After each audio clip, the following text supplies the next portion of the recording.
Alo. O, domnul Popa de la Media, să trăiești? Am devenit viraj, mă. Ce-ai devenit, mă? Am devenit viraj, care treaba? Viraj de stânga sau de dreapta? Că nu prea mă bag aici. În fine, cred că ai devenit viral, dar cum e treaba? Am primit cadou, Păi și eu am făcut viraj de dreapta, dar n-am primit niciun cadou.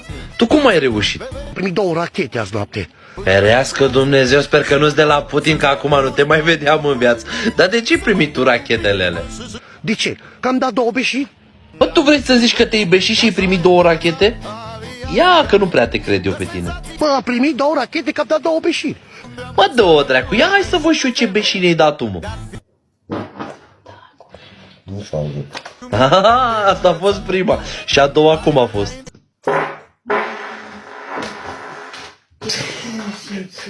Dracu de nebun cu beșinile tale. Mai ești și mândru de tine? Și acum ce o să faci în continuare? Am nevoie de 2 beșini.